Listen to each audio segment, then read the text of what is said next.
MSLI TV، رہنمائی بدلتی دنیا کے لیے۔ ہمارے بگاڑ کا بھی مسئلہ وہی، بنی اسرائیل کے بگاڑ کا بھی مسئلہ وہی، بیت المقدس جانے کا مسئلہ بھی وہی، بیت المقدس دوبارہ ہاتھوں میں آنے کا مسئلہ بھی وہی۔ شرک کی وجہ سے گیا، توحید کی وجہ سے آیا، شرک کی وجہ سے گیا، آج بھی توحید کو اپناؤ پھر دوبارہ آئے گا۔ خاص طور پر فلسطین کے اندر کوئی درگاہ ہے کیا؟ آپ بھی عجیب بات کرتے ہیں، وہ لا الہ الا اللہ مرتے وقت بھی کہتا ہے، ماشاءاللہ مر رہا ہے آخری وقت میں بھی لا الہ الا اللہ ہی کہہ رہا ہے۔ ایسے لوگوں پر پھر ظلم کیوں آیا؟ بعضوں نے کمنٹس لکھے، عجیب بات، ہندوستان میں شرک ہو رہا ہے اور اس کی سزا اللہ نے غزہ پہ دی ہے۔ عجیب عجیب باتیں، یہ تمام کمنٹس معلوم ہوتے ہیں عقل سے کورے ہو چکے ہیں۔ ہمیں قرآن و حدیث کی بات سمجھ ہی نہیں آتی ہے۔ یہاں ایک آدمی کا مسئلہ نہیں بیان کر رہا ہوں میں، یاد رکھیے گیہوں کے ساتھ گھن بھی پس جاتا ہے۔ ہاتھ دھونے نہیں بیٹھتا بندہ، کپڑے دھونے بیٹھتا ہے تو ہاتھ بھی دھل جاتا ہے۔ اکثریت کا حساب ہوگا، ہاں اغلبیت کا حساب ہوگا۔ پوری امت کا شیڈول دیکھو، یہ کہہ رہے ہیں کہ فلاں میں تو نہیں ہو رہا ہے، یہ میری اپنی بات نہیں ہے، یہ بھی قرآن کی بات ہے۔ تو فرمایا واتقوا، ڈرو اس فتنے سے، لا تصیبن الذین ظلموا منکم خاصہ، وہ آئے گا تو صرف گنہگاروں کو نہیں پکڑے گا، خاص لوگوں کو نہیں پکڑے گا، بلکہ وہ عامہ ہوگا، اچھے برے سب پسیں گے۔ کیوں؟ اکثریت بری ہو چکی ہوگی۔ اور بڑے بڑے شہر اٹھا لو، ایشیائی ممالک میں ہوں یا عربی ممالک میں، اکا دکا کو چھوڑ کر کہاں شرک نہیں ہو رہا ہے، کہاں بے حیائی نہیں ہو رہی ہے، کہاں غیروں کو پکارا نہیں جا رہا ہے، کہاں مزاریں نہیں بنی ہیں، کہاں ہے ایسی جگہ جہاں پر توحید کا علم بردار ایسے ہو کہ انہوں نے شرک کے تمام زاویوں سے منہ موڑ لیا ہو۔ تو آئے گا عذاب، اچھوں کو بھی آئے گا، بروں کو بھی آئے گا۔ اس وقت بیت المقدس جن لوگوں کے ہاتھوں میں تھا جب گیا تھا 1099 عیسوی میں، اور 493 یا 92 ہجری میں جب گیا تھا، اس وقت ناہنجار قوم، زنادقہ، زندیق لوگ، فاطمی باطنی جو کہتے تھے، ان کے ہاتھوں میں بیت المقدس تھا، جہاں سے صلیبیوں نے ان سے چھینا، مسلمانوں کے ہاتھوں میں نہیں تھا۔ ہاں، اس غوث اعظم کا زمانہ پیریڈ کیا ہے پتہ ہے آپ کو؟ کب پیدا ہوئے کب مرے پتہ ہے؟ دیکھو کیسے توحید اللہ تبارک و تعالی سمجھاتا ہے ہمیں تاریخ میں۔ ان کی پیدائش 470، بیت المقدس ہاتھ سے گیا 490 پر 3، واپس آیا 580 پر 3، اور یہ وفات ہوئے 561-60۔ کل زندگی وہی گزاری بغداد ہی میں۔ بالکل سلطان صلاح الدین ایوبی سے بھی ایک ملاقات ہوئی، ایک مرتبہ وہ بھی ملے ان سے، کیونکہ وہ بھی بغداد، یہ بھی بغداد، یہ تکریت میں پیدا ہوئے، تو زمانہ بھی ایک، ٹائم بھی ایک، اور اسی طرح جگہ بھی ایک، پوری زندگی وہیں گزاری۔ اگر کوئی کرامت ہونی تھی تو بیت المقدس واپس ملنا تھا۔ زندگی میں بیت المقدس پر اتنے مصائب و آلام آئے، وہ کچھ کرامت نہ کر سکے۔ بدبختو، تم نہیں جانتے تاریخ تو پھر اٹھا کے پڑھو۔ آج دراصل 1000 سال کے بعد کہاں سے ان کے پاس کیا ہے، ولایت آ گئی۔ ان الحمد للہ نحمده ونستعینه ونستغفره ونؤمن به ونتوکل علیہ ونعوذ بالله من شرور أنفسنا ومن سيئات أعمالنا، من يهده الله فلا مضل له ومن يضلل فلا هادي له، وأشهد أن لا إله إلا الله وحده لا شريك له، وأشهد أن محمدا عبده ورسوله، أما بعد، فإن خير الحديث كتاب الله، وخير الهدي هدي محمد صلى الله عليه وسلم، وشر الأمور محدثاتها، وكل محدثة بدعة، وكل بدعة ضلالة، وفي رواية وكل ضلالة في النار۔ فأعوذ بالله السميع العليم من الشيطان الرجيم من همزه ونفثه ونفخه يا بني إسرائيل اذكروا نعمتي التي أنعمت عليكم وأوفوا بعهدي أوف بعهدكم وإياي فارهبون وآمنوا بما أنزلت مصدقا لما معكم ولا تكونوا أول كافر به ولا تشتروا بآياتي ثمنا قليلا وإياي فاتقون ولا تلبسوا الحق بالباطل وتكتموا الحق وأنتم تعلمون وأقيموا الصلاة وآتوا الزكاة واركعوا مع الراكعين أتأمرون الناس بالبر وتنسون أنفسكم وأنتم تتلون الكتاب أفلا تعقلون واستعينوا بالصبر والصلاة وإنها لكبيرة إلا على الخاشعين الذين يظنون أنهم ملاقو ربهم وأنهم إليه راجعون يا بني إسرائيل اذكروا نعمتي التي أنعمت عليكم وأني فضلتكم على العالمين واتقوا يوما لا تجزي نفس عن نفس شيئا ولا يقبل منها شفاعة ولا يؤخذ منها عدل ولا هم ينصرون اللهم أرنا الحق حقا وارزقنا اتباعه وأرنا الباطل باطلا وارزقنا اجتنابه اللهم علمنا ما ينفعنا وانفعنا بما علمتنا وارزقنا علما رب اشرح لي صدري ويسر لي أمري واحلل عقدة من لساني يفقه قولي اس اللہ کے نام سے ابتدا جس کے ناموں کی کوئی انتہا ہی نہیں ولو ان ما فی الارض من شجرۃ اقلام والبحر يمده من بعده سبعة ابحر ما نفدت کلمات اللہ. اس ذات اقدس پر کروڑوں درود و سلام ہوں جو تمام جہانوں کے لیے رحمت للعالمین بن کے آئے تھے.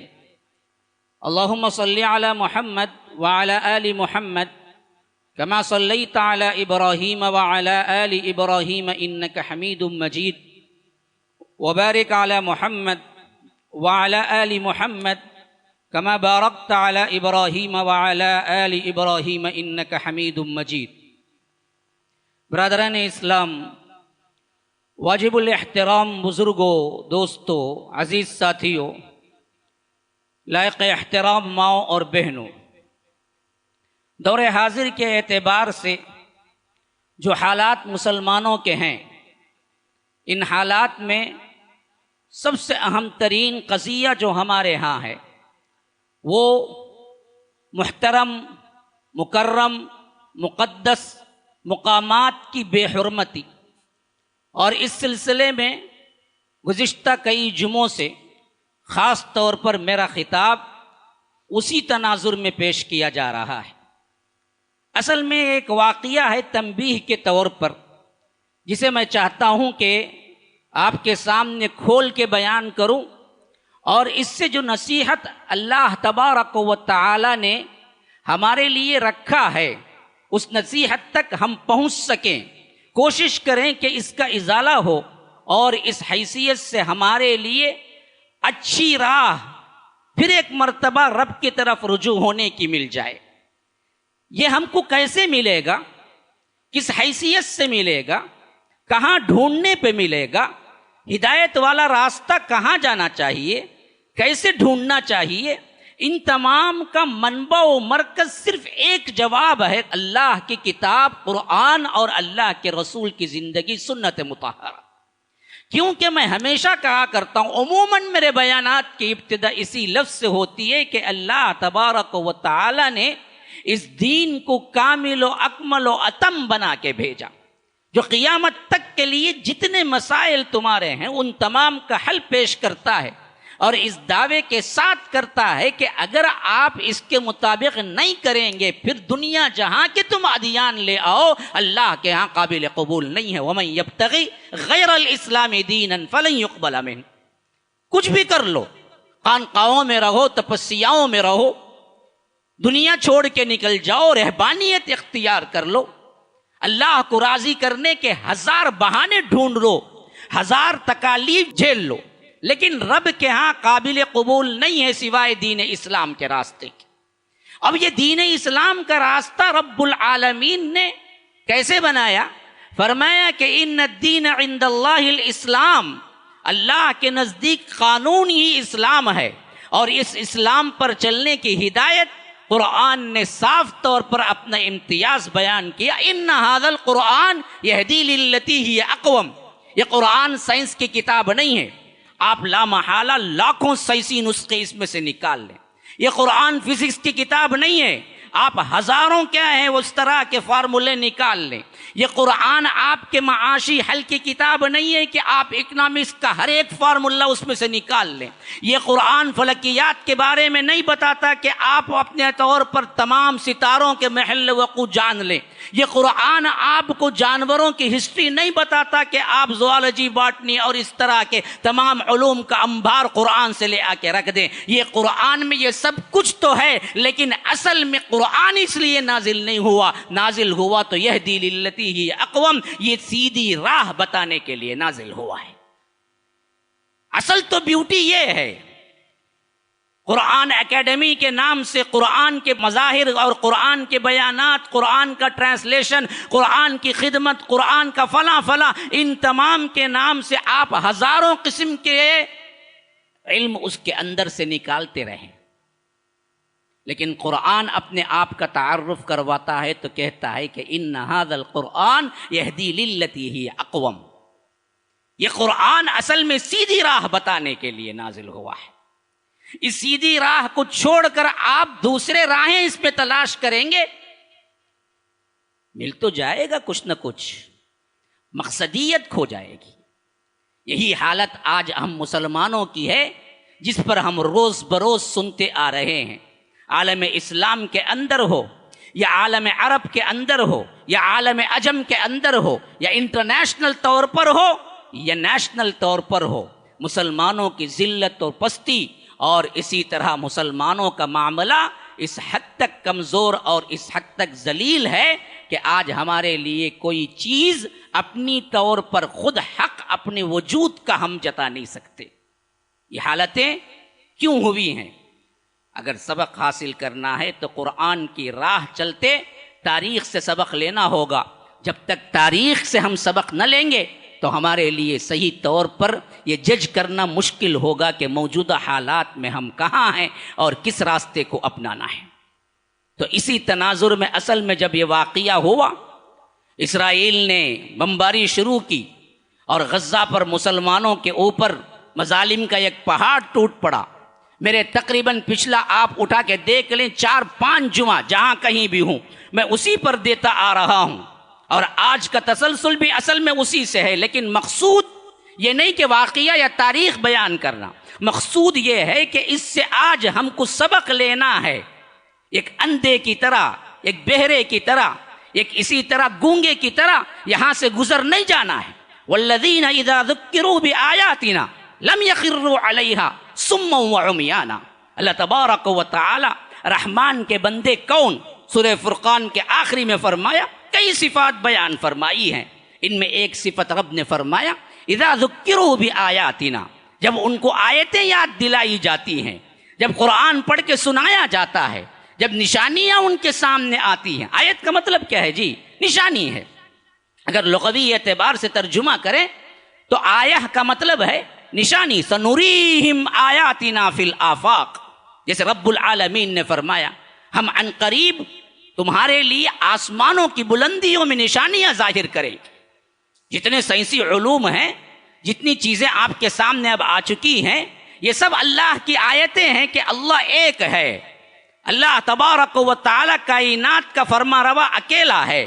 تو یہاں پر آیاتنا کا مطلب یہ ہے کہ ہم اپنی نشانیاں بتلائیں گے تمہیں آفاق میں. ہے انفس و آفاق میں پیدا تیری آیات. ہاں، حق یہ ہے کہ تابندہ و پائندہ تیری ذات ہے. انفس و آفاق میں پیدا تیرے آیات. انفس و آفاق میں دیکھ لو، اپنے اندر دیکھ لو، آسمانوں میں دیکھ لو، ہزاروں نشانیاں بکھری پڑی ہیں کہ رب العالمین صرف تنہا واحد و مالک ہے، اس کے علاوہ کوئی نہیں ہے. تو رب نے فرمایا سنوریہم آیاتنا فی الآفاق، ہم آفاق میں بھی آیتیں تمہیں دکھائیں گے.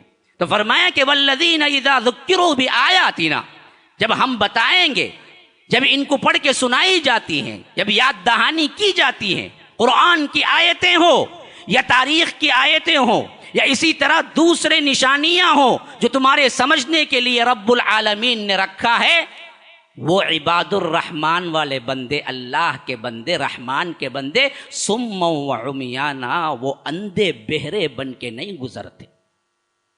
ہاں، لم یخروا علیہا، یہ نہیں گر پڑتے اندھے بہرے بن کے، بلکہ سوچ سمجھ کے اس سے نصیحت حاصل کرتے.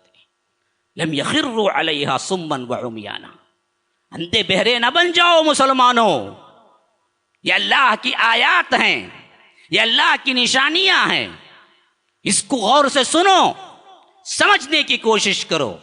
جمعہ کا خطبہ کھلواڑ نہیں ہے، جمعہ کا خطبہ رسم نہیں ہے. کاش میرے بھائیوں کو معلوم ہوتا. ابھی میں آ کر ممبر پہ کھڑا ہو کے 10 منٹ نہیں ہوا، ابھی مسجد بڑھ رہی ہے. ان کو پتہ نہیں اس 10 منٹ میں کروڑوں کا ثواب انہوں نے گنوا دیا ہے.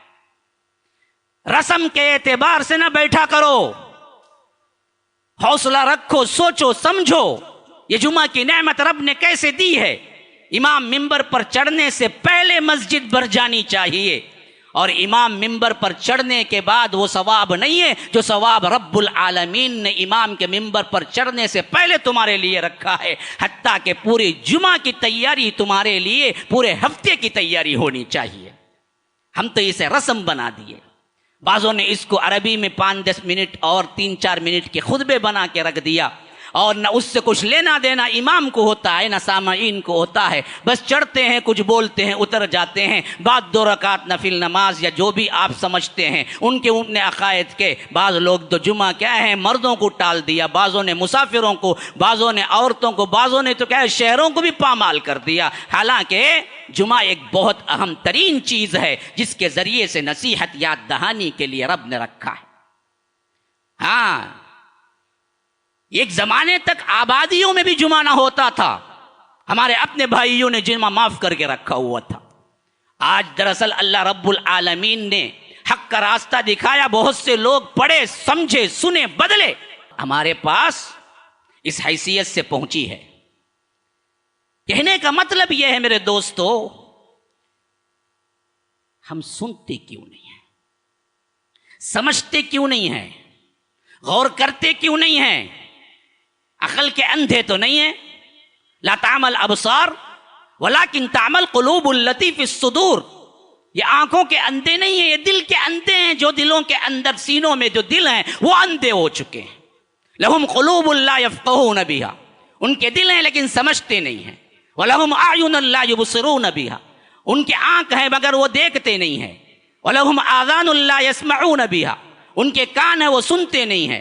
أُولَئِكَ كَالْأَنْعَامِ، یہ چوپائے ہیں، نہ بل ہم اضل، اس سے بھی بدتر ہیں. أُولَئِكَ هُمُ الْغَافِلُونَ، یہی ہیں جو غفلت میں رہنے والے ہیں. تو رب العالمین نے اس قرآن کے ذریعے ہمیں ہدایت دی، اور محمد الرسول اللہ صلی اللہ علیہ وسلم کے ذریعے ہمیں ہدایت کا راستہ مکمل طور پہ بتلا دیا. لیکن ہم نے نہ قرآن پڑھا، نہ سیرت پڑھی، نہ اپنی زندگی استوار کی. یہاں تک کہ ہمارے اندر بھی وہی سب کچھ برائیاں آتی چلی گئی جو پچھلی امتوں پہ آئی، اور عذابات میں بھی ہم ویسے ہی گرفتار ہوئے جیسے پچھلی امتوں پہ گرفتار ہوئے. ہاں، ایک ڈیفرنٹ ہے اللہ کے رسول صلی اللہ علیہ وسلم کی دعا کی برکت سے کہ یہ پوری امت بیک وقت ہلاک نہیں ہوگی، لیکن پچھلی امتیں بیک وقت ہلاک بھی ہو گئی. آئیے اس تناظر میں آپ دیکھیں جو آیات میں نے تلاوت کی ہیں. یہ سورہ بقرہ سورہ نمبر 40 اور 48 تک جن آیات کا رب العالمین نے یہاں ذکر کیا ہے، خاص طور پر بنی اسرائیل سے خطاب ہے. میں ٹاپک پہ بعد میں آؤں گا، لیکن ٹاپک کا پورا مضمون آپ کے سامنے رکھوں گا، کھل کے سامنے بات آ جائے گی. ٹاپک پہ مجھے زیادہ بولنے کی ضرورت نہیں ہے. میں نے آج کا عنوان طے کیا تھا فتح بیت المقدس سے قیام اسرائیل تک. یعنی آپ کے سامنے میں چاہتا تھا کہ 1180 پر 7 میں جہاں صلاح الدین ایوبی کے ہاتھوں بیت المقدس فتح ہوا، وہاں سے لے کر 1948 میں اسرائیل جو کھڑا ہوا، اس کے درمیان امت پر کیا بیتی، بیت المقدس پہ کون حکمراں رہا اور کس طرح مسلمان اپنے کرتوتوں کے، اپنے کارناموں کے عوض کبھی نوازے گئے تو کبھی دھتکارے گئے، یہ پوری تاریخ اگر آپ جانیں گے تو آج ہمیں پلٹنے کی راہ نصیب ہوگی، اور ہم ایک کوشش تو کر سکتے ہیں، ایک چھوٹی سی کوشش، اتنی ہی جتنی ایک چونٹی اپنے چونٹی کے لشکر کے لیے کرتی ہے، خواہ وہ ایک دانے کا ادنا حصہ ہی لے جا کے اپنے گوداموں میں پہنچا دے، یہ بھی ایک حرکت ہے، لیکن یہ حرکت بھی آج ہونا ضروری ہے بنسبت ایک ہی جگہ دل جم کے رہ جائے اور ہم اپنی دنیا میں مگن، اپنے آپ میں عیش و آرام میں مگن ایسے ہو جائیں کہ گویا ہمیں دنیا کے واسطوں کے علاوہ دین کا کوئی واسطہ ہی نہیں ہے۔ اس سے 1000 گنا درجے بہتر وہ زندگی ہے جس میں آپ ایک تنکے کا سہارا لے کر بھی کم از کم کوئی حرکت کریں، ایک لشکر کی امیر ایک چونٹی ہی کیوں نہ ہو، ایک ذمہ دار ایک چونٹی ہی کیوں نہ ہو۔ اللہ نے قرآن میں اس کے نام سے ایک سورہ رکھا، سورۃ النمل، اور اس لشکر کا جو بڑا ایک چونٹی کتنی حفاظت ہے۔ یا ایھا النمل ادخلوا مساکنکم لا یحطمنکم سلیمان وجنودہ وہم لا یشعرون، کہ جب سلیمان کا لشکر گیا تو وہ چونٹی پکار کے کہی کہ اے چونٹیو خبردار، اپنے آپ کی حفاظت کر لو، ادخلوا مساکنکم، اپنے گھروں کے اندر داخل ہو جاؤ، فتنوں سے بچو، پریشانی سے بچو۔ کیا ہو سکتا ہے؟ لا یحطمنکم سلیمان وجنودہ وہم لا یشعرون، سلیمان اور ان کا لشکر تمہیں رون کے رکھ دے اور تمہیں پتہ ہی نہ چلے۔ ایک چونٹی، ادنا سی چونٹی یہ کر سکتی ہے تو یہ 4 5 6 7 فٹ کا انسان کچھ نہیں کر سکتا، جبکہ اشرف المخلوقات اللہ نے بنائے۔ اسی ذمہ داری کے تحت میں ممبر پہ کھڑے ہو کے آپ کے سامنے کہہ رہا ہوں، ذمہ دار بنو انسانوں، ذمہ دار بنو مسلمانوں۔ یہ نہیں کہ کھائے پیے، شادی بیوی بچے اور اپنی زندگی ختم، 60 یا 70 سال جیے، جو بھی ہوا کھائے پیے اڑا دیا، وہیں مر گر گئے، اور اس کے بعد نہ نامہ اعمال میں نہ دین ہے نہ دنیا میں کوئی کارنامہ۔ یہ زندگی ہے؟ یہ تو جانور کی سے بھی بدترین زندگی ہے۔ زندگی ہو تو یہ ہو کہ ایک مقصد ہو، زندگی کے اندر ایک ایم ہو، زندگی کے اندر کچھ کرنے کا عزم ہو جس کے تحت زندگی گزاری جائے۔ ایک چونٹی بھی ایک مقصد کے تحت زندگی گزارتی ہے، ایک شہد کی مکھی بھی ایک مقصد کے تحت زندگی گزارتی ہے۔ ہم شہد کی مکھی اور چونٹی سے بھی بدتر ہو گئے۔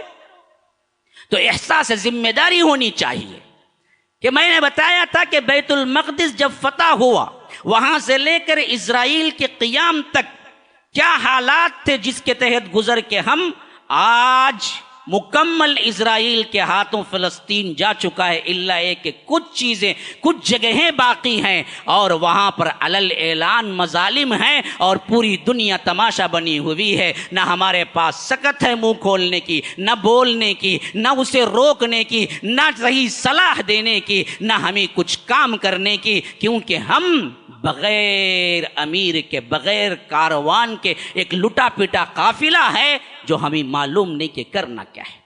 یہی حالت ہے ہماری۔ ہاں تو ادھر ادھر کی نہ بات کر، تو ادھر ادھر کی نہ بات کر، یہ بتا کہ قافلہ کیوں لٹا۔ تو ادھر ادھر کی نہ بات کر، یہ بتا کہ قافلہ کیوں لٹا۔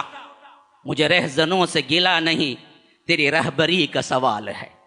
باہر کے لوگوں سے شکوہ نہ کرو، باہر کے سازشوں کو مت لاؤ، باہر کے اپنے کام چھوڑ کر، اپنے تجارتیں چھوڑ کر خود آ کے دستے بازو بنو۔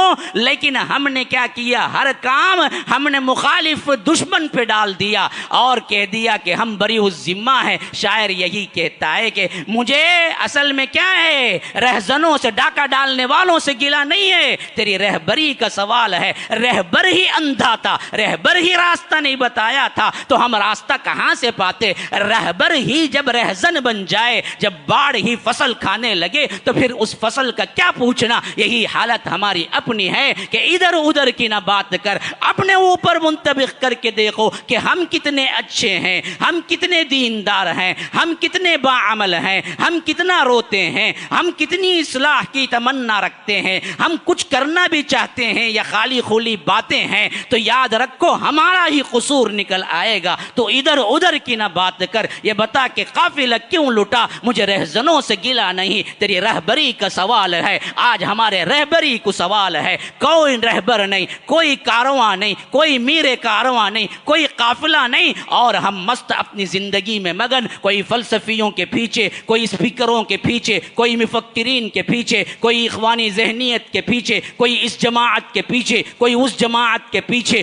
کوئی نہیں ہے جو آئے قرآن پڑھے سمجھے علم حاصل کرے، کوئی نہیں ہے جو احادیث پڑھے سمجھے اور ان کے تحت علم حاصل کرے، اور ایک علم والا، ایک جشاعت والا، ایک بہادری والا، ایک بہترین قافلہ وہاں سے اٹھے، اور وہ لوگ وہی باعمل، وہی لوگ ہوں جو اصحاب رسول اللہ صلی اللہ علیہ وسلم کا عکس ہوں، اور اللہ تبارک و تعالی نے جو بشارتیں دی ہیں وہ بشارتیں پوری ہو جائیں، لیکن ہمیں کہیں دور دور تک امکانات نظر نہیں آتے ہیں۔ اسی لیے دل تڑپتا ہے، دل درد سے رو اٹھتا ہے کہ سوچیں تو کیا سوچیں، کریں تو کیا کریں۔ تو میں نے جب جہاں پر جو معاملہ نصیحت کا پہلو دیکھا، اس نصیحت کے پہلے کو آپ کے سامنے جہاں تک میری وسعت ہے سہل سے سہل، آسان سے آسان بنا کے آپ کی سماعتوں کے حوالے کرنے کی کوشش کرتا ہوں۔ رہی بات آپ کی سماعتوں کا، اللہ ہی حافظ ہے، کوئی سنے، کوئی سوئے، کوئی مسکرائے، کوئی طنز کی نگاہ سے دیکھے، کوئی کہے کہ ان کی عجیب و غریب باتیں ہیں، دنیا میں کہاں چلے گا، کوئی کہے کہ نہیں اس کے اندر کچھ تو مواد ہے، کچھ تو اصل ہے، اس کے لیے کوشش تو ہونی چاہیے۔ ہر ایک معاملہ آپ کا اپنا رویہ ہے، لیکن مجھے وما علینا الا البلاغ المبین کہ ہم پہ ذمہ داری ہے کہ ہم پورے انصاف کے ساتھ، پوری تندہی کے ساتھ، پوری ایمانداری کے ساتھ آپ کے پاس بات کو پہنچائیں کہ مسلمانوں ڈرو اللہ سے، مسلمانوں پلٹو اللہ کی طرف، مسلمانوں برائیوں سے اجتناب کرو اور اللہ تبارک و تعالی کی رحمت پانے والا گروہ بن جاؤ۔ اللہ تبارک و تعالی فرماتا ہے یا بنی اسرائیل اذکروا نعمتی التی انعمت علیکم، جو آیات میں نے آپ کے سامنے تلاوت کی ہے۔ اے بنی اسرائیل یاد کرو میری اس نعمت کا جو میں نے تم پر تمام کی۔ وہ نعمت کیا تھی وہ آگے آ رہی ہے، لیکن اس نعمت کے ذکر کے ساتھ اصل نعمت کیسے عطا ہوئی وہ ذکر ہے۔ وَأَوْفُوا بِعَهْدِي أُوفِ بِعَهْدِكُمْ، ہاں یاد کرو میری اس نعمت کا جو تمہیں میں نے عطا کی، اور معاہدہ کیا، اگریمنٹ کیا تم سے کہ تم وہ اگریمنٹ پورا کرو تو میں بھی تمہارے لیے وہ اگریمنٹ پورا کروں گا۔ میں تم سے کیا کیا اگریمنٹ؟ کون سا اگریمنٹ؟ کس اگریمنٹ کی بات ہو رہی ہے؟ کس عہد کی بات ہو رہی ہے؟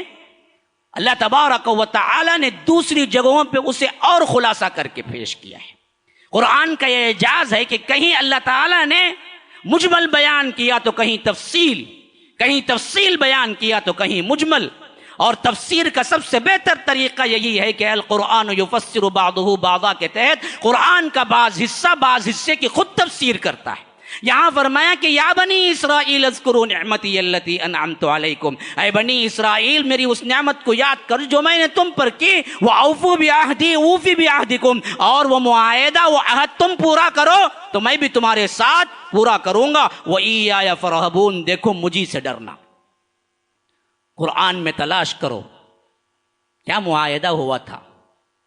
معاہدے کے بارے میں رب فرماتا ہے وَإِذْ أَخَذْنَا مِيثَاقَ بَنِي إِسْرَائِيلَ لَا تَعْبُدُونَ إِلَّا اللَّهَ، ہم نے بنی اسرائیل سے اس سے پہلے عہد کیا تھا کہ دیکھو اللہ کے علاوہ کسی کی عبادت نہ کرو۔ یہی وہ عہد ہے جس کو کہتا ہے کہ دیکھو تم پورا کرو میں بھی تمہارے ساتھ پورا کروں گا۔ تو اللہ کیا پورا کرے گا؟ آئیے قرآن سے پوچھتے ہیں۔ فرمایا سورہ مائدہ، یہ تو سورہ بقرہ کی آیت، سورہ مائدہ کی آیت، فرمایا وَإِذْ أَخَذْنَا مِيثَاقَ بَنِي إِسْرَائِيلَ، وجعلنا منهم 12 نقيبا وقال الله إني معكم لئن أقمتم الصلاة وآتيتم الزكاة وآمنتم برسلي وعزرتموهم وأقرضتم الله قرضا حسنا لأكفرن عنكم سيئاتكم ولأدخلنكم جنات تجري من تحتها الأنهار من كفر بعد ذلك منكم فقد ضل سواء السبيل. یہاں پورا عہد، وہاں عہد کا سب سے پہلا حصہ لا تعبدون الا اللہ، اللہ کے علاوہ کسی کی عبادت نہ کرو. اس میں گئے تو سب میں گئے. ہمارے بگاڑ کا بھی مسئلہ وہی، بنی اسرائیل کے بگاڑ کا بھی مسئلہ وہی، بیت المقدس جانے کا مسئلہ بھی وہی، بیت المقدس دوبارہ ہاتھوں میں آنے کا مسئلہ بھی وہی. شرک کی وجہ سے گیا، توحید کی وجہ سے آیا، پھر شرک کی وجہ سے گیا، آج بھی توحید کو اپناؤ پھر دوبارہ آئے گا. میں کہتا ہوں تو لوگ بڑے طنز سے کہتے ہیں کہ مولانا عجیب بات کر رہے ہیں، عجیب بات کر رہے ہیں. کیا دنیا میں توحید نہیں ہے کیا؟ ہاں، خاص طور پر فلسطین کے اندر کوئی درگاہ ہے کیا؟ آپ بھی عجیب بات کرتے ہیں. وہ لا الہ الا اللہ مرتے وقت بھی کہتا ہے، ماشاءاللہ مر رہا ہے آخری وقت میں بھی لا الہ الا اللہ ہی کہہ رہا ہے. ایسے لوگوں پر پھر ظلم کیوں آیا؟ بعضوں نے کمنٹس لکھے عجیب بات، ہندوستان میں شرک ہو رہا ہے اور اس کی سزا اللہ نے غزہ پہ دی ہے. عجیب عجیب باتیں. یہ تمام کمنٹس معلوم ہوتے عقل سے کورے ہو چکے ہیں. ہمیں قرآن و حدیث کی بات سمجھ ہی نہیں آتی ہے. یہاں ایک آدمی کا مسئلہ نہیں بیان کر رہا ہوں میں. یاد رکھیے گیہوں کے ساتھ گھن بھی پس جاتا ہے. ہاتھ دھونے نہیں بیٹھتا بندہ، کپڑے دھونے بیٹھتا ہے تو ہاتھ بھی دھل جاتا ہے. اکثریت کا حساب ہوگا، ہاں اغلبیت کا حساب ہوگا. ہاں عام طور پر لوگ کھانا کھاتے ہیں، میں کہتا ہوں لوگ کھانا کھاتے ہیں تو آپ بولیں گے پاگل ہم تو روٹی کھاتے ہیں، ہم کھانا کیا کھاتے؟ یہ کوئی بات ہوئی؟ میں کہوں گا کہ عام تو لوگ کھانا کھاتے ہیں بھائی، روٹی بھی کھاتے ہیں، نان بھی کھاتے ہیں، متنجن بھی کھاتے ہیں، ہاں بریانی بھی کھاتے ہیں، مندی بھی کھاتے ہیں، ہزاروں قسم کے اقسام کھاتے ہیں. لیکن جب کھانا کھاتے ہیں تو سب کو پتا ہے عموم کھانا کھایا جاتا ہے. یاد رکھو میں کہہ رہا ہوں پوری امت کا شیڈول دیکھو. یہ کہہ رہے ہیں کہ فلاں میں تو نہیں ہو رہا ہے، فلاں میں تو، ارے فلاں کا اثر تو انڈیویجول ہوگا. جب اللہ کا عذاب آئے گا تو سب کو لے گا. ہاں حشر کے میدان میں انڈیویجول ہو جائے گا. یہ میری اپنی بات نہیں ہے، یہ بھی قرآن کی بات ہے. فرمایا واتقوا فتنہ لا تصیبن الذین ظلموا منکم خاصہ. لوگوں سنو، اس فتنے سے ڈرو. یہاں پر فتنہ اللہ کا عذاب مراد ہے، کیونکہ فتنے کئی معنی میں قرآن میں استعمال ہوئے ہیں، اور یہاں پر مفسرین شاہد ہیں کہ یہاں فتنہ ہے اللہ کا عذاب.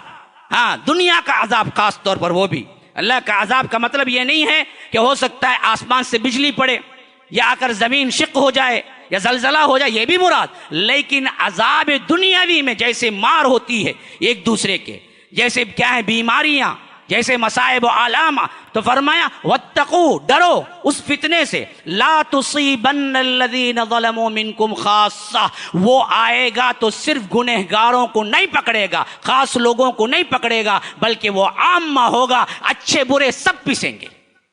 کیوں؟ اکثریت بری ہو چکی ہوگی، اکثریت بگڑ چکی ہوگی.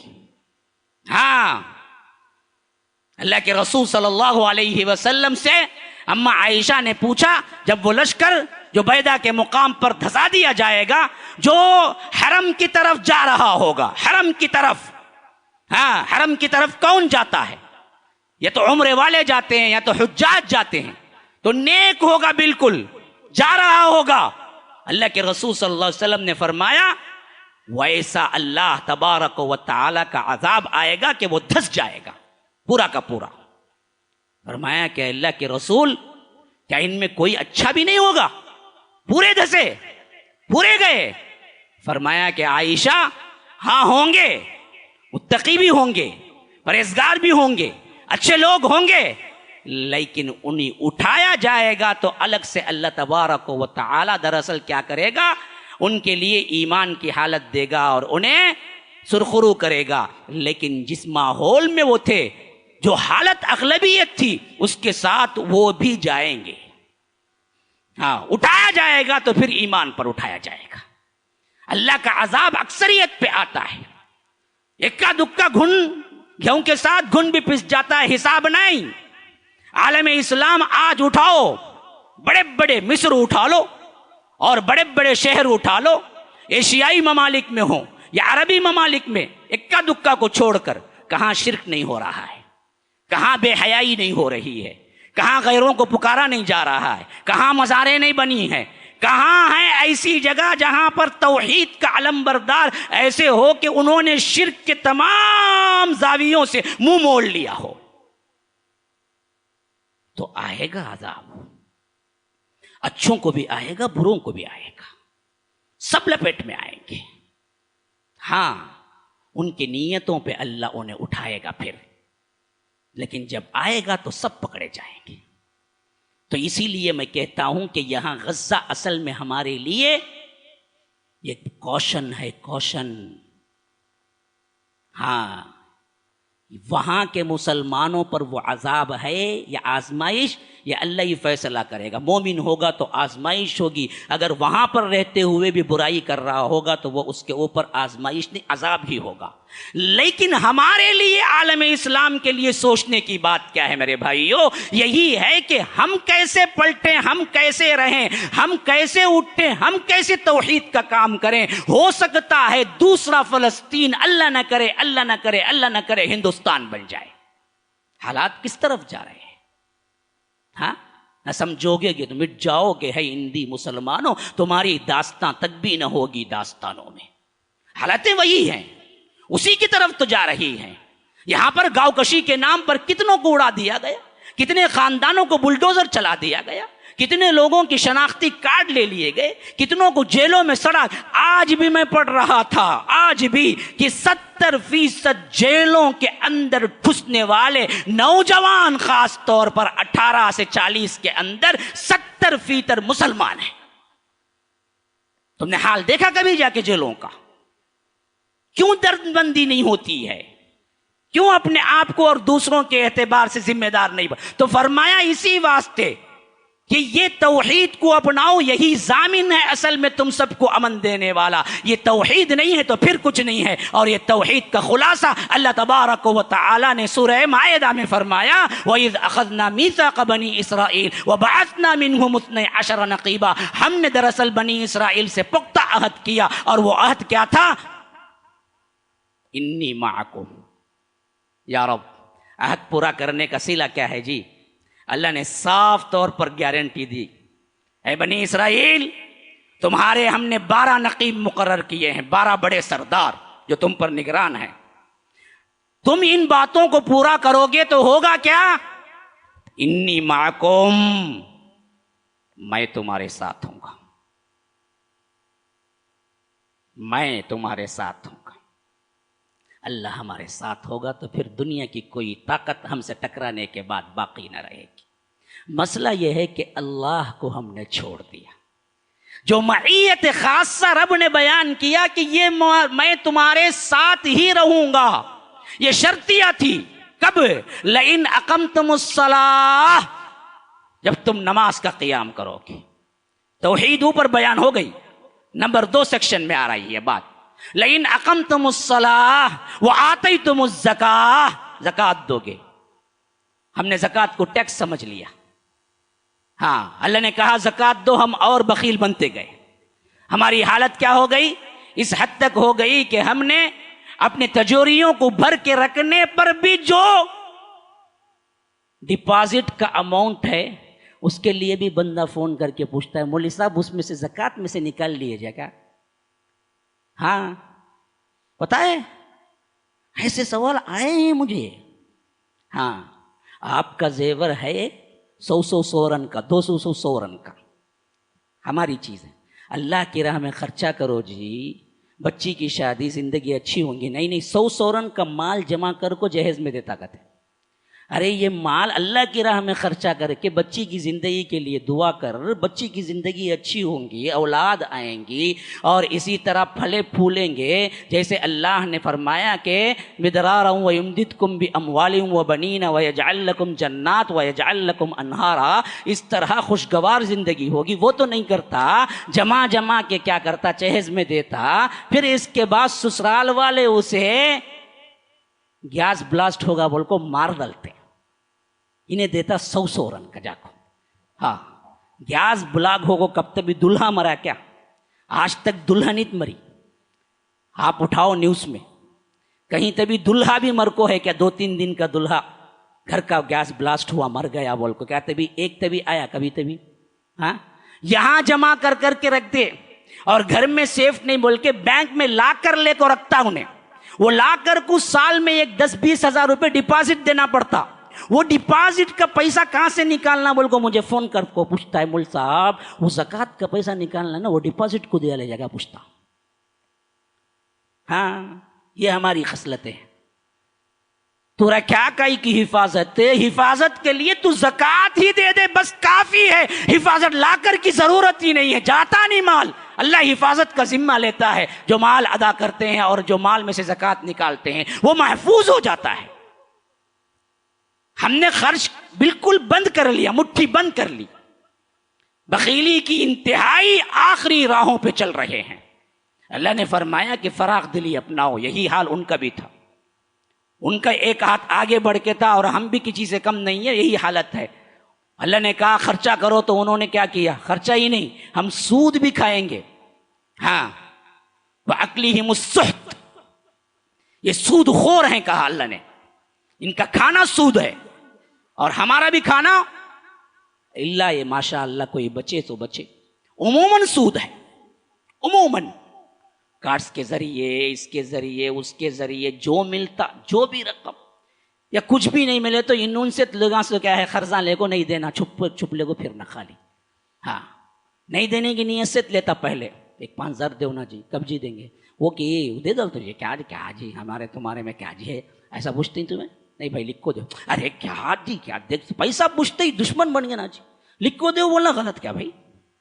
ہاں اللہ کہتا ہے اذا تداینتم بدین الی اجل مسمى فاکتبوہ، لکھو، لکھنا اصول ہے،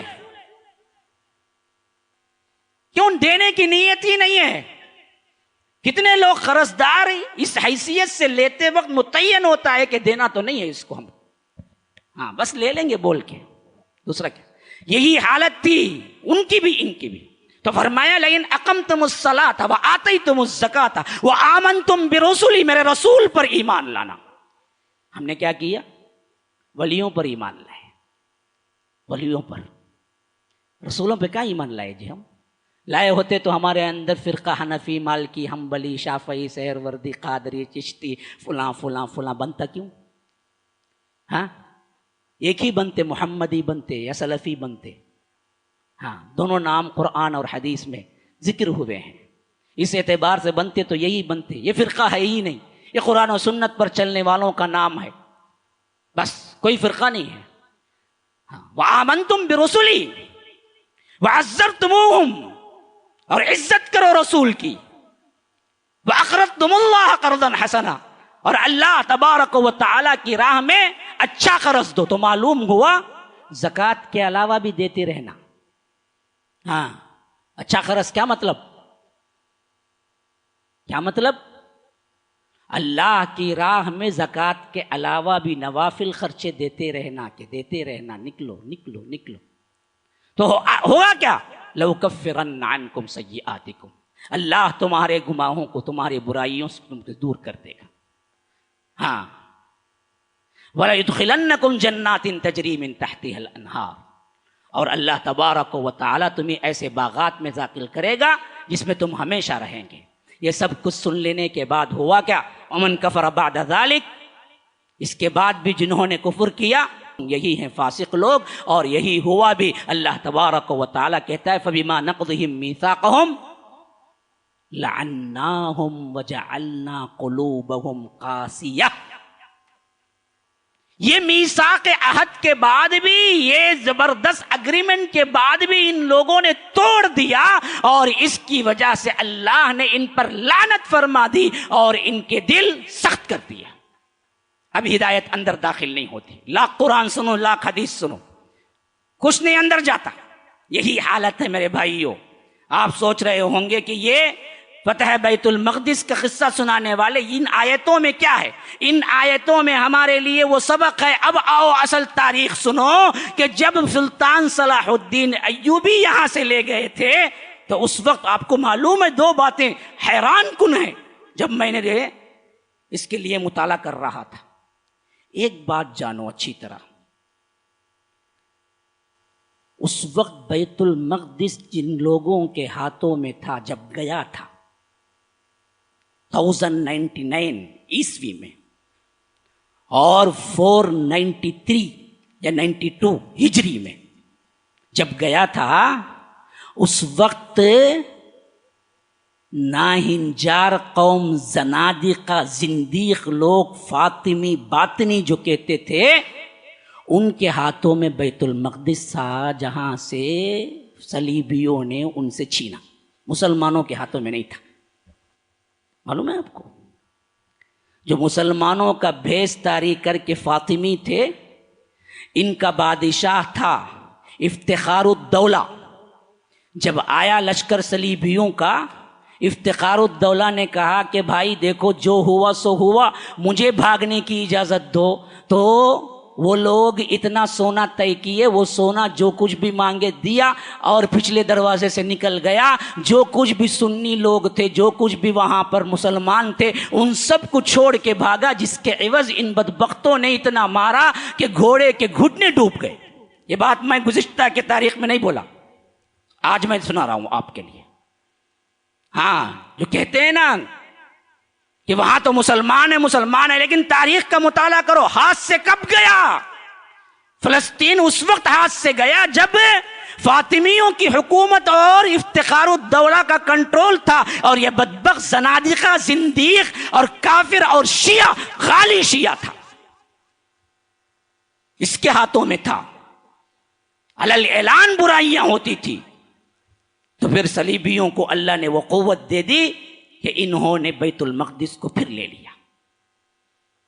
پھر سلطان صلاح الدین ایوبی آئے، تقریباً عیسوی اعتبار سے 88 سال، 80 پر 8 سال، اور ہجری اعتبار سے 90 سال کے قریب، 492 یا 93 سے لے کر 583 تک ان لوگوں کے ہاتھوں میں رہ کے سلطان صلاح الدین ایوبی نے وہاں سے لیا، اور لے کر یہاں پر جب مسلمان آباد ہوئے تو پھر بیت المقدس بھی ماشاء اللہ مسلمانوں کے کنٹرول میں آ گیا۔ اب ذرا ایک اور بہت اہم ترین بات ہے، بہت اہم ترین، جن کو آپ کہتے ہیں کہ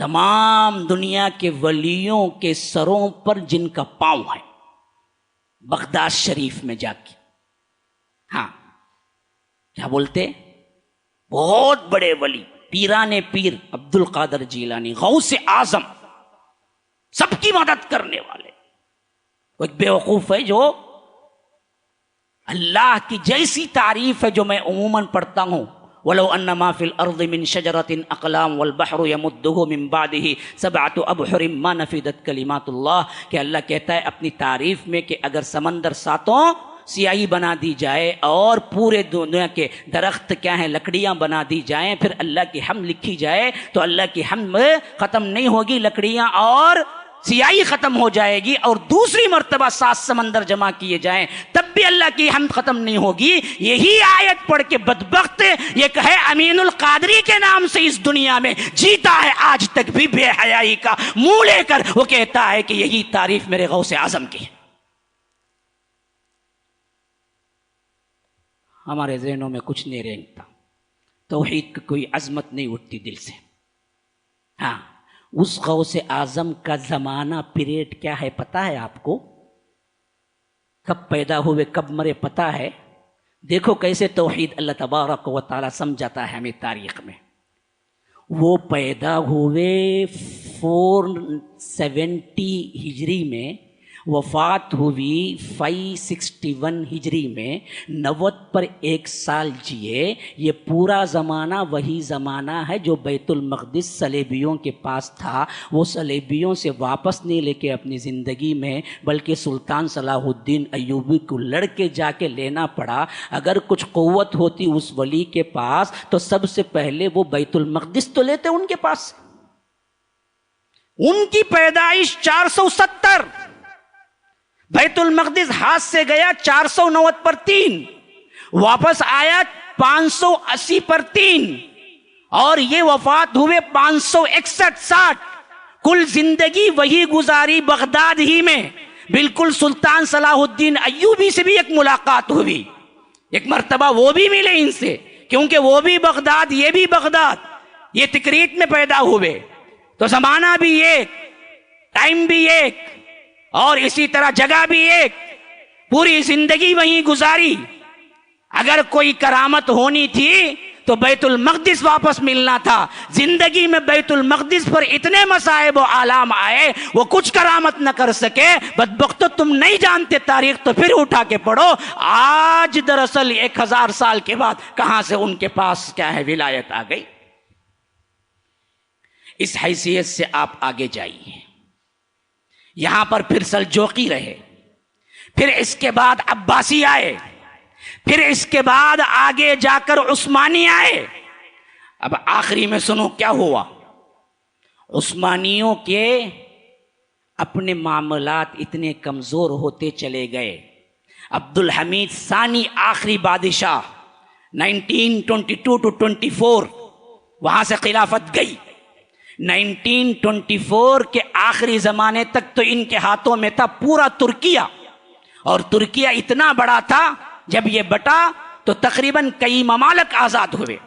یہ پورا ترکیہ جس کے کنٹرول میں تھا وہ سلطان عبد الحمید ثانی تھے، اور ان کے دور میں ہی بات شروع ہوئی بیت المقدس کو واپس لینے کا۔ اس وقت سلطان اور رعایا کا حال کیا تھا؟ مؤرخین ذکر کرتے ہیں پوری سلطنت سود میں ڈوب چکی تھی۔ کب گئی؟ جب اللہ کی نافرمانیاں شروع عروج پہ تھی۔ پوری سلطنت قرضے اور سود میں ڈوب چکی تھی۔ علل اعلان شراب اور علل اعلان رقص یہ زندگی کا معمول بن چکا تھا، اور جگہ جگہ درگاہیں اور جگہ جگہ عرس، حتیٰ کہ بدبختوں نے کعبۃ اللہ میں بھی عرس لگانا شروع کر دیا۔ وہ تو بعد میں جا کر سعود کی جو گورنمنٹ آئی انہوں نے روکا، ورنہ تو وہاں سے باقاعدہ حجاج جلوس کی شکل میں آیا کرتے تھے، اور وہ جلوس کسی عرس کا ہوتا تھا جو مکے میں داخل ہوتے تھے۔ یہ کب؟ ترکیہ سلطنت جب قائم تھی اس وقت کی حال۔ پوری مملکت شرک میں ڈوب چکی تھی، ولی پرستی اور اسی طرح دوسروں کو پکارنا، اور وہاں جگہ جگہ مزاروں کے اتنے بھرمار، حتیٰ کہ جنت البقیع جو آج بقیع کا قبرستان ہے اس میں ہزاروں گنبد تھے، ان کو بعد میں آل سعود نے توڑا۔ مکہ مدینہ بھی نہیں چھوڑے یہ بدبخت، وہیں پر بھی مزارات تھے۔ حضرت فاطمہ کا گنبد تھا، بیٹیوں کے گنبد تھے، اسی طرح اللہ کے رسول صلی اللہ علیہ وسلم کے خاندان کے گنبد تھے، ہر جگہ چراغاں تھا، ہر حالت میں کیا ہے منمانیاں تھی، اور ادھر سود لیتے لیتے قرض میں ڈوب چکا تھا سلطان ثانی عبد الحمید۔ ایسے وقت میں صیہونی حکومت، یہ جو کہتے ہیں نا کہ صیہونیت، جنہوں نے اسرائیل کے قیام کے لیے اپنا تن مندھن لگایا ہوا ہے، یہ صیہونی جس کا فرما روا سب سے پہلا بنا وہ سلطان عبد الحمید ثانی کے پاس آیا اور کہا کہ آپ ہمیں باقاعدہ ایک علاقہ دے دیں، آپ قرض میں ڈوبے ہوئے ہیں، جتنا چاہے ہم سے لے لیں سونا، ہم دراصل زمین کیا ہے بیچ دیں، ہم لے لیتے ہیں۔ ایک اچھا کام کیا تاریخ میں، سلطان عبد الحمید ثانی نے کہا کہ میرا خون کا قطرہ جائے تو جائے یا میری سلطنت جائے تو جائے، میں ایک قطرہ زمین نہیں دوں گا، کیونکہ وہ میری زمین نہیں بلکہ یہ امت مسلمہ کا واحد مسئلہ وہ ہے جو سب اس کے مسئول ہیں، میں اپنے طرف سے تمہیں کوئی زمین نہیں دے سکتا۔ اس جواب کے بعد ان بدبختوں نے کیا کیا؟ ایسے رہزن پیدا کرے جو امت کے اندر رہبر بن کے اترے. ہاں، مصطفیٰ کمال اتا ترک مسلمان، ایک ہاتھ میں تلوار ایک ہاتھ میں قرآن ہوتا تھا، لیکن پرچار کیا تھا؟ پرچار یہ تھا کہ ان صلیبیوں کے حق میں آ جاؤ، یہی نجات کا راستہ ہے، اور ترک ہیں تو ترکی پہ فخر کرو، عرب پہ کیوں فخر کرتے ہو؟ حتیٰ کہ قبروں پر لکھے گئے عربی نام بھی اس نے مٹا کے کہا کہ اس میں ترکی میں لکھو، حتیٰ کہ اذان پہ پابندی دی، کہا کہ اذان دینا ہے تو بھی ترکی میں دو، لیکن عربی میں نہیں ہوگا. عین دوپہر میں روزے کے موقع پر رمضان میں علماء کو بلاتا اور بہترین دعوت دیتا کہ کھاؤ، جو عالم نہیں کھاتا اس کو اڑا دیتا. دوپہر کا کھانا. اس کے تحت یہ امت جمع ہو کے کیا کوئی آخر کار یہ سلطنت ترکیہ ختم ہی ہو کے رہے گی، اور نئے ترکی کا بانی اتا ترک مصطفیٰ کمال پاشا ٹھہرا. یہ زندیق، یہ کمیونسٹ سب سے پہلا جس نے کیا کیا تھا؟ راہیں ہموار کرتی، اور فلسطین کے لیے 1917 میں خود برطانیہ نے اعلان کر دیا کہ ہم دراصل آپ کو زمین دیں گے. پھر دوسری جنگ عظیم کے بعد تو راہیں اور کھل گئی، جو تقریباً 1914 سے 1919 تک چلی. پہلی جنگ عظیم، ہاں، دوسری جنگ عظیم 1945 تک. تو اس میں دراصل ان لوگوں کو باقاعدہ کھلی ہوئی چھوٹ ملی، اور اس چھوٹ کے بعد انہوں نے اعلان کیا کہ ہم اسرائیل کا قیام کرنے والے ہیں، اور اس کے لیے خود اقوام متحدہ نے انہیں لکھ کے دیا کہ تم اتنی زمین تمہاری ہے، تم رکھ لو، یہاں پر تمہارا گریٹر اسرائیل بناؤ. اس وقت مسلمانوں کی کیا حالت تھی ذرا دیکھو. گناہ، شراب، سود، جوا، شرک، درگاہیں اور اسی طرح کے بیہودہ کام سب سے زیادہ کسی قوم میں تھے تو یہ مسلم امت تھی. ہر طرف، پوری دنیا میں. تبھی تو یہ بیت المقدس ہاتھ سے گیا میرے بھائیو. یہ گیا تو پھر کچھ لوگوں کو ہوش آیا، کچھ عربی ممالک مصر وغیرہ کوشش کرے، لیکن کوئی چیز نہیں آئی ہاتھ. 67 کی جنگ میں جتنا علاقہ تھا اس سے زیادہ علاقہ ان کے ہاتھوں میں چلا گیا. اب اس زمانے سے لے کر آج تک مار ہی کھاتے آ رہے ہیں، لیکن اس کا کوئی حل ہمیں نہیں ملا ہے. اور آج بھی امت کے مفکرین فلاں فلاں جو بڑے بڑے القاب والے ہیں وہ کہتے یہ ہیں کہ فلاں کام کرنا ہے، فلاں کام، لیکن کوئی منہ کھول کے نہیں کہتا ہے کہ اصل میں ہمارا پرانا مسئلہ یہ ہے کہ ہم درگاہوں کو آباد کرتے ہیں، مسجدوں کو بٹاتے ہیں. ہم کو مسجدیں آباد کرنی ہے، درگاہوں کو مٹانا ہے. یہ کہہ کے اگر کوئی ایک درگاہ بھی مٹائے تو شاید اللہ کی رحمت آ جائے. پوری تاریخ میں ایک درگاہ کبھی نہیں مٹی. مسجدیں بہت مٹی ہیں، اپنے ہی بہت مارے ہیں. میرے ہی اپنی نظر میں اپنے اعتبار سے 25 مساجد تو میں جانتا ہوں جن کو اپنوں نے خود توڑا. پلمنیر کی مسجد گواہ ہے، ابھی حال ہی میں بندن ہو چکا تھا، خود مسلمانوں نے توڑا اس واسطے کہ یہ اہل حدیث مسجد ہے. ہاں، اپنے توڑے ہیں، غیر تو بابری مسجد توڑا صرف. ہم تو آئے دن توڑتے رہتے ہیں ہمارے مسلکی اختلافات کی وجہ سے. لیکن مجھے بتاؤ کون سی درگاہ توڑی گئی؟ ہاں، ایک کے لیے مل کے نکلو، آندولن کرو کہ درگاہ کو توڑو، مٹاؤ. نظام الدین اولیائی کو جو بالکل بازو میں مرکز ہے، پوری دنیا میں تبلیغ کرتی ہے، لیکن بالکل بازو میں نظام الدین مرکز قائم ہے. میں جا کے دیکھ کے آیا. کوئی نہیں بولتا، کوئی اس فساد پر، کوئی یہ گندے مواد پہ ہاتھ نہیں رکھتا کہ بھائی اصل تو یہاں زخم ہے، تم پورا جسم کہاں تلاش کرتے ہو؟ گندگی تو یہاں ہے. اٹھو مسلمانوں، سوچو اس پر، غور کرو اس پر. آخر بولتا ہوں تو کیوں بولتا ہوں؟ کوئی مجھے اپنا لینا دینا نہیں ہے.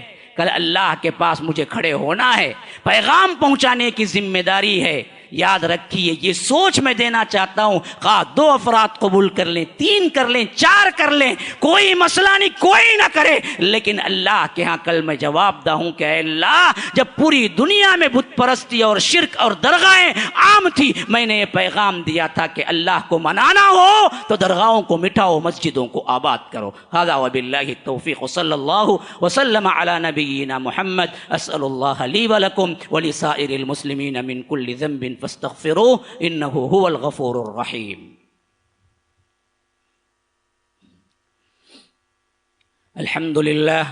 الحمد لله حمدا كثيرا كما أمر، وأشهد أن لا إله إلا الله وحده لا شريك له إدغاما لمن جحد به وكفر، وصلى الله وسلم على نبينا محمد، فأعوذ بالله السميع العليم من الشيطان الرجيم من همزه ونفثه ونفخه، إن الله وملائكته يصلون على النبي يا أيها الذين آمنوا صلوا عليه وسلموا تسليما، اللهم صل على محمد وعلى آل محمد كما صليت على إبراهيم وعلى آل إبراهيم إنك حميد مجيد، وبارك على محمد وعلى آل محمد كما باركت على إبراهيم وعلى آل إبراهيم إنك حميد مجيد، وصل على جميع الأنبياء والمرسلين والملائكة المقربين والخلفاء الراشدين، خصوصا منهم أبي بكر وعمر وعثمان وعلي